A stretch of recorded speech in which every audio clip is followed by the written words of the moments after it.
My name is Brenda Pierce, and I grew up in a small, weather-beaten house on Maple Street, tucked away in the quieter side of Brookhaven, Illinois, a modest American town where the winters bit through your coat and the summers made the asphalt shimmer. Our house was painted a dull gray, its color faded by years of rain and neglect. The porch sagged in the middle, and the front yard was mostly patches of stubborn dirt and a few blades of grass that fought to survive. Still, when I was little, I used to think that house was the entire world. It was the place where I built castles out of cardboard boxes and believed that anything was possible. My father, Leon Pierce, was a man who smelled perpetually of cheap cigarettes and engine oil. He was tall, with a hard face that rarely showed warmth. He worked odd jobs, fixing cars, mowing lawns, sometimes driving trucks for cash. My mother, Margaret, stayed at home, though she didn't spend much time caring for the home or for me.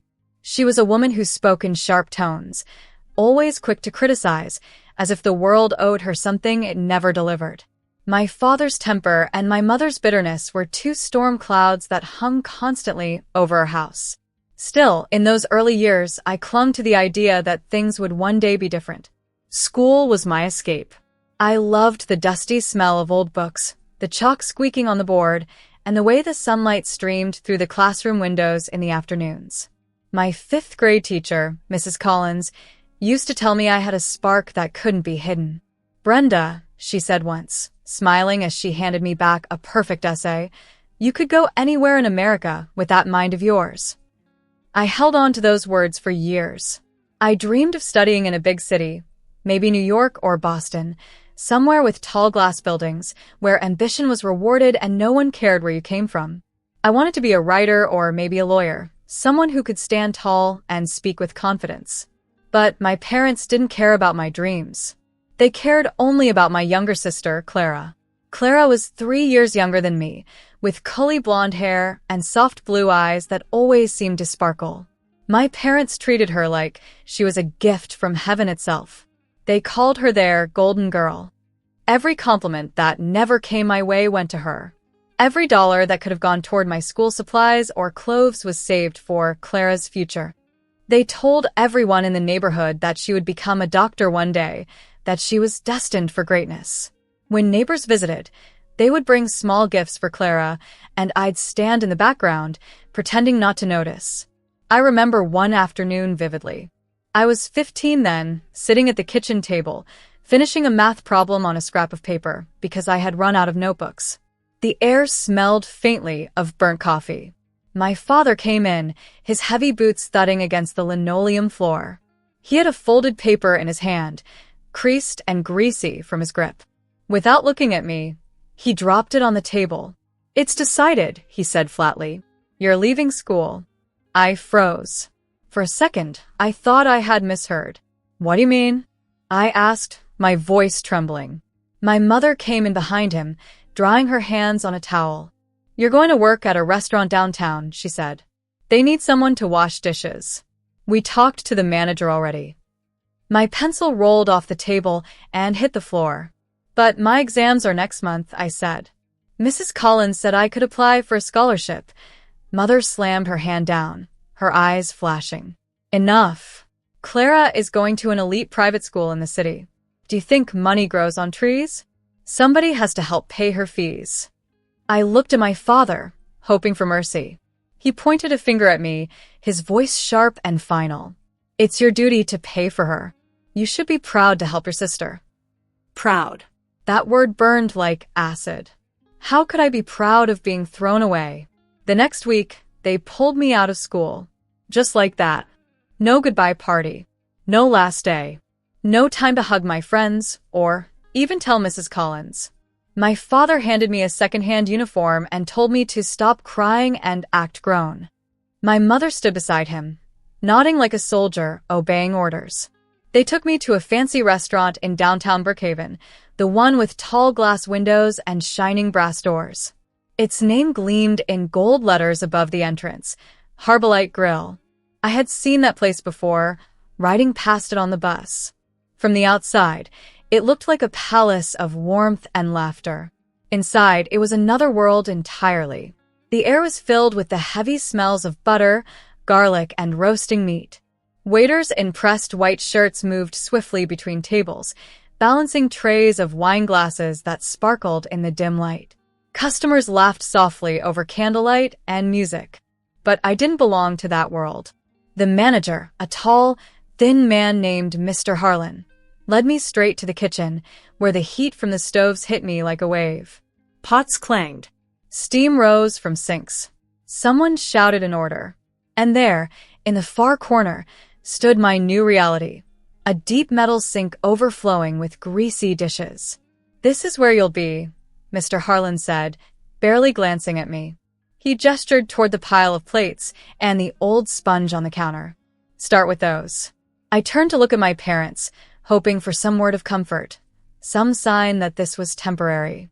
My mother only said, "Do as you're told," and turned toward the door. My father didn't even say goodbye. As they left, I heard her voice echo faintly through the kitchen doorway. "This is where you belong now." And then the door swung shut. That first day felt endless. My hands stung from the hot water, and my back ached from standing. The kitchen noise was deafening. I tried not to cry, but tears mixed with the steam until I couldn't tell the difference. The cooks barked orders, and I barely understood half of what they said. When the clock finally hit midnight, I walked home in silence, my shoes soaked and my stomach empty. Clara was still awake when I returned. She sat at the kitchen table, wearing her new school blazer, the one my work was now paying for. Mother poured her a glass of milk and smiled. "You'll make us proud, Clara," she said softly. Then she turned to me. "Did you bring your payslip? We'll keep it safe for you." I handed over the envelope without a word. It held $35. My first week's wage. She counted it twice, folded it neatly, and tucked it into a small box labeled Clara's Education Fund. Not a single cent went toward me. That night, as I lay in bed, I stared at the ceiling and wondered how dreams could disappear so quickly. One day you're planning a future, and the next, you're washing someone else's plates while your own hopes circle the drain. Still, something deep inside me refused to die. It whispered to me, through the sound of dripping faucets and clattering dishes, "This is not the end, Brenda." But back then, I was too tired and too broken to believe it. All I knew was that I had traded my notebooks for sponges, my pencils for steel scrapers, and my childhood for someone else's future, and that's how my life of dreams turned into a life of dishes. The kitchen of Harbolite Grill became my new classroom. I learned faster there than I ever had in school, though not about books or history, but about people, exhaustion, and silence. The air inside that restaurant was thick with heat and the smell of garlic and butter. Pans clattered, waiters shouted orders, and steam rose from every corner. I stood by the sink, hour after hour, my fingers wrinkled and raw from the scalding water. The hum of dishwashers and the crash of cutlery filled my head until I could hear it even after I went home. There were only 3 people who ever spoke kindly to me there. Mateo, one of the cooks, had dark, tired eyes but always smiled as if he knew some secret joy no one else could see. "You work hard, kid," he'd say, tossing me a piece of bread when he thought the manager wasn't looking. Then there was Rachel, a waitress who never stayed still for more than a second. She always seemed to be carrying 3 plates and a smile at the same time. She didn't know my story, but she could see enough to guess I wasn't like the others. Sometimes she slipped me a few extra coins when she closed her bills, whispering, "It fell out of someone's change." The manager, Mr. Harlan, was a tall man with narrow eyes that could cut through a person like glass. He wore his suits too tight and his patience too thin. He had one rule: work faster. "Faster, Brenda," he'd say in that clipped, icy tone of his. Time is money. He never remembered my name at first, only the number of dishes left unwashed. Each night, I came home drenched in grease and sweat, my hands smelling faintly of lemon soap no matter how much I scrubbed. Our house on Maple Street was just as gray and cold as I remembered it, only now it felt smaller. Clara would be sitting at the kitchen table, wearing her perfect uniform, the logo of St. Helena's Private Academy stitched in gold thread across the blazer. Her books were open, her pen moving quickly as if every letter she wrote was more important than anything I could ever say. Look, my mother would say proudly, showing me Clara's latest report card, or a photo of her smiling in front of the school gates. This is what our money is doing. Be grateful you can help. Be grateful. For what? I nodded and stayed quiet, handing over my pay envelope, every single dollar of it. My father would take it, count it, and tuck it away in his pocket, as if I were handing him tribute. There was no thank you, no how was your day, not even a glance. I was invisible. The only thing that mattered was Clara's education, Clara's future, Clara's perfection. One Sunday afternoon, while cleaning my room, I found a small box under my bed. Inside were my old school books, the ones I used to love. The covers were bent, and the pages smelled faintly of dust. I opened my favorite one, English literature, with notes scribbled in the margins, and my eyes burned with tears I couldn't hold back. I read a few lines, but it hurt too much. Each word reminded me of what I had lost, what they had taken away from me. I closed the book and pressed it to my chest, whispering, "Someday." That week, when I handed over my wages again, I tried to speak up. My voice shook, but I forced the words out. "Can I keep just a little this time? I want to buy a book. Maybe study at night." My father's face twisted into something cruel. "Are you stupid?" he snapped. "Do you think this is about you? Your sister needs every cent. You have no future, Brenda. Accept your place." Mother added without looking up, "Don't be selfish. Clara is our hope." Something inside me cracked. I didn't cry, not then. I just nodded, took my empty hands, and went to my room. But that night, as I lay awake, I realized something simple and terrible. If I stayed, I would disappear. Slowly, quietly, completely. The next few days passed in a haze. I went to work, washed dishes, smiled at Rachel's kind words, listened to Mateo hum songs from his home country, and tried to keep breathing. But every night, I looked out the window at the dark street, imagining the world beyond Brookhaven, the cities I'd only read about, the freedom I'd never had. One Friday night, just before closing, Rachel slipped a few dollar bills into my pocket. "You dropped this," she said with a wink. I knew I hadn't dropped anything. When I counted it later, it was $18. $18 felt like a fortune. It wasn't much, but it was enough to start something, enough to say no. That night, the house was quiet when I returned. My parents were asleep, and Clara's soft breathing came from the next room. I sat on my bed and stared at my small collection of things. My books, my worn-out shoes, my uniform from the restaurant, the $18 in my pocket. It wasn't much of a life, but it was mine. I pulled out an old canvas bag and began to pack. 2 changes of clothes, my school books, the pencil that Mrs. Collins had given me the last day I'd seen her.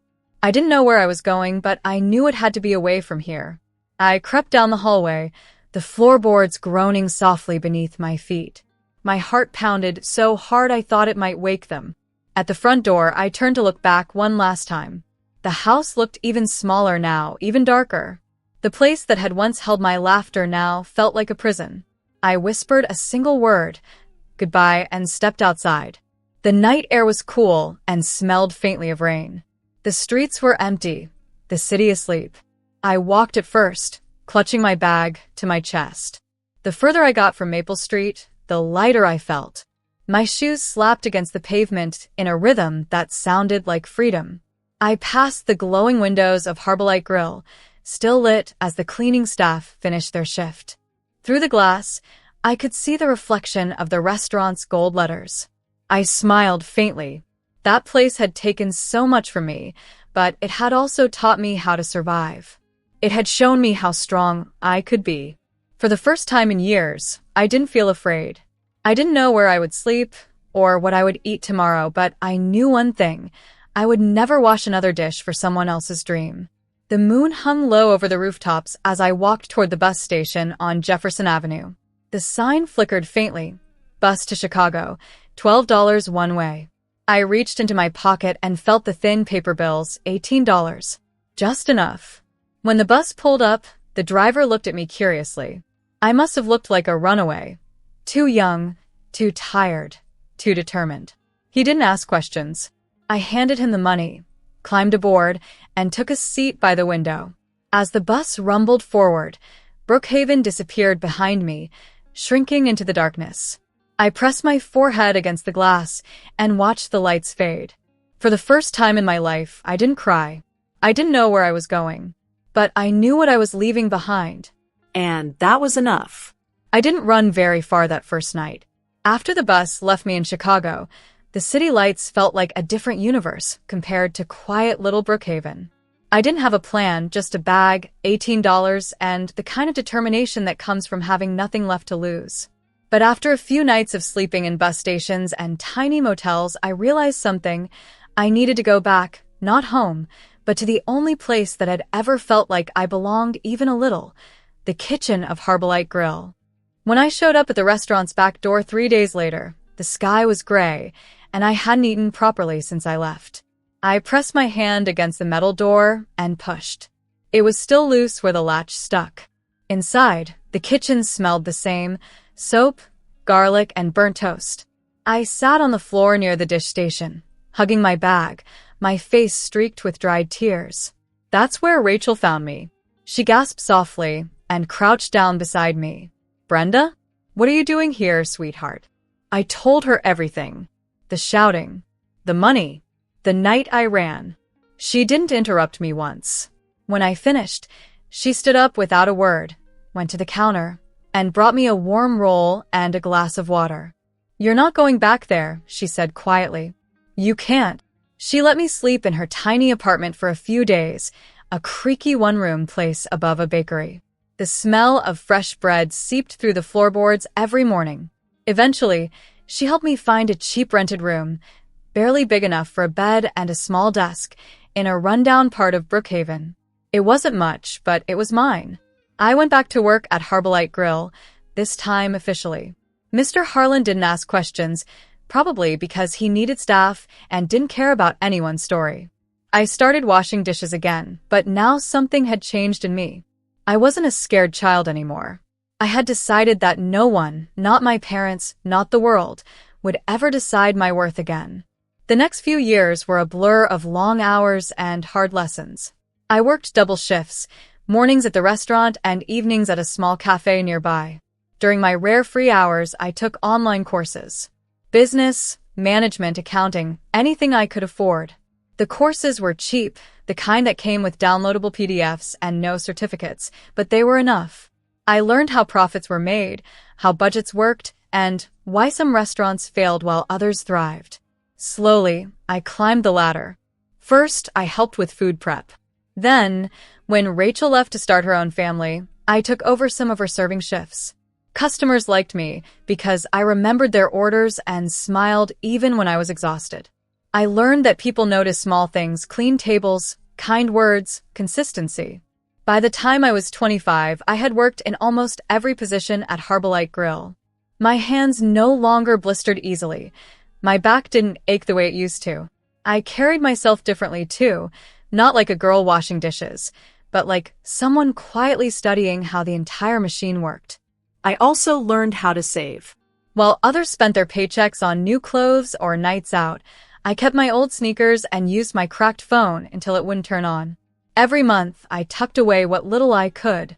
When I checked my account one morning and saw the number, $60,000, I felt something I hadn't felt in years: pride. But the real turning point came on an ordinary afternoon. I overheard Mrs. Dalton, the owner of the restaurant, talking with the accountant in her office. She was in her 60s, elegant and kind but tired-looking. "I think I'm done," she was saying. "Maybe I'll sell the place to one of those corporate groups from New York. Let someone else handle the stress." Those words stayed with me for days. The thought of some faceless company tearing down everything I loved about Harbolite made my chest tighten. This restaurant wasn't just where I worked, it was where I'd rebuilt myself. So one evening, after everyone had gone home, I stood outside her office door and knocked. "Come in," she said, her voice calm as always. When she saw me, she looked surprised. "Brenda, it's late. Is something wrong?" I took a deep breath. My heart pounded in my chest. "Mrs. Dalton, I said, "I heard you're planning to sell Harbolite Grill." Her eyebrows lifted slightly. "That's true. Why do you ask?" I steadied my voice. "Because I want to buy it." She blinked. For a long moment, she said nothing. Then she leaned back in her chair and studied me. "You?" "Yes," I said. "I've worked here for years. I know every table, every menu item, every customer. I know the people, the systems, the suppliers. I've saved some money, and I'm willing to work harder than anyone to keep this place alive." She didn't laugh or dismiss me. Instead, she asked for my plan. So I showed her what I had been working on in secret for months, a handwritten business proposal. It wasn't fancy, but it had details. My savings, the loan I could apply for, my ideas to modernize the menu, and how to expand without losing the restaurant's charm. When I finished speaking, Mrs. Dalton just smiled faintly. "You've thought this through." "I have," I said. "I love this place. I can make it work." Weeks passed. I tried not to hope, but I couldn't stop thinking about it. Then one afternoon, she called me into her office again. "I've had several offers," she said. "Some from groups in other cities. They offered more money than you can." My heart sank. "I understand," I whispered. "But none of them care about Harbolite," she added. "You do." She opened a folder and slid a document toward me. "If you promise to keep it sole, I'll sell it to you for $1,200,000. You put in your savings, and I'll help you secure the rest through a small business loan. I'll even stay as your advisor for a year." I couldn't speak. My throat felt tight. "Do we have a deal, Brenda?" I managed to nod. "Yes," I said softly. "We do." Signing those papers felt like stepping into another world. The day I walked out of the bank with the loan finalized, I went straight to the restaurant and stood outside. The golden letters above the door shimmered in the sunlight, and I realized I owned this place. The first year was brutal. I worked 18-hour days, sometimes sleeping in the office. But slowly, things began to change. I replaced the outdated chairs, hired new staff, and redesigned the menu with dishes that blended tradition and innovation.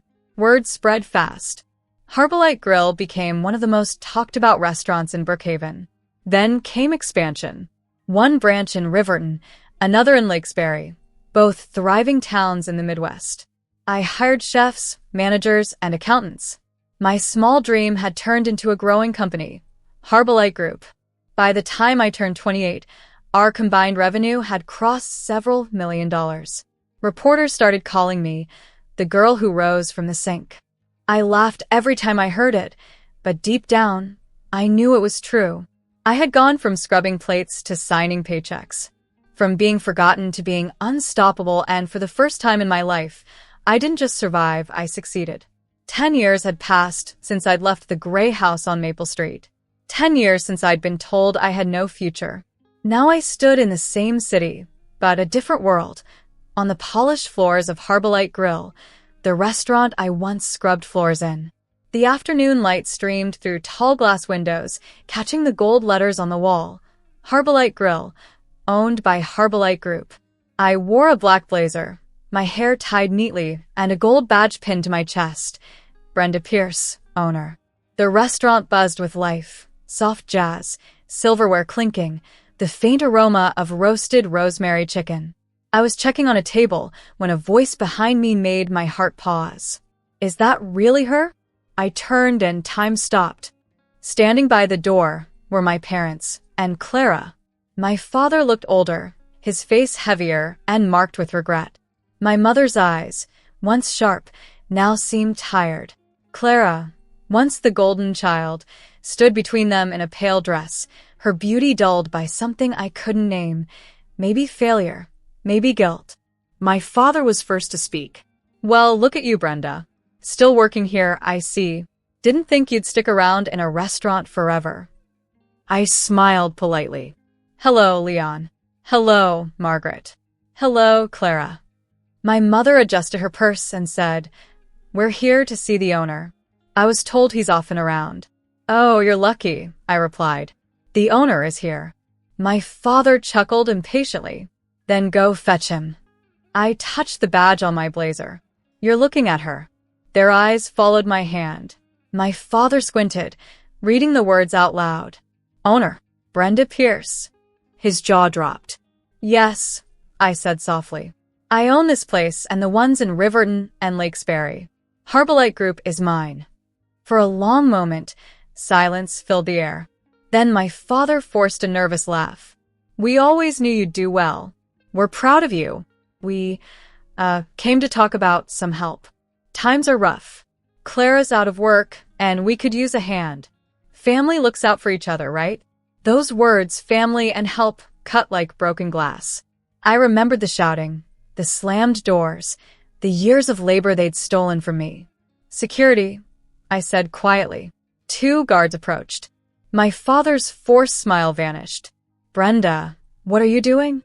I met his eyes, calm and steady. Teaching you a lesson. I turned slightly toward the guards. This man pulled me out of school to wash dishes so his favorite daughter could study. They said I was worthless. Now they're here to take what I earned. Please escort them out. My mother gasped, tears filling her eyes. Brenda, stop. We're your parents. You were my parents, I said. But you were never my family. The guards stepped closer.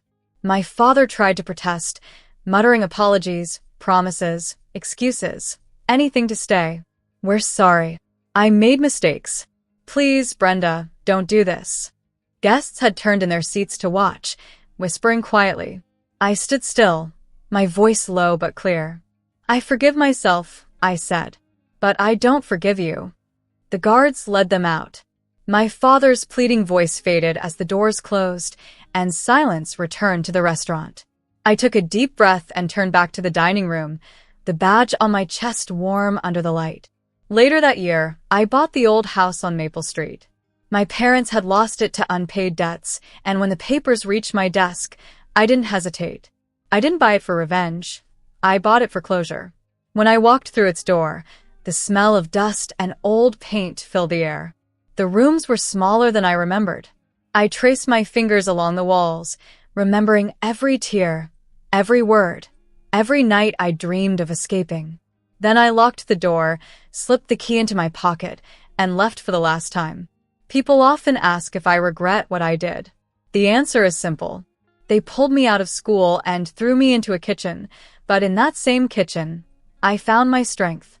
I built a life out of the very thing they used to destroy me. So no, I don't regret it. I lost a family that never loved me and found something far greater, freedom, dignity, and a name that meant something in America, and that was worth everything.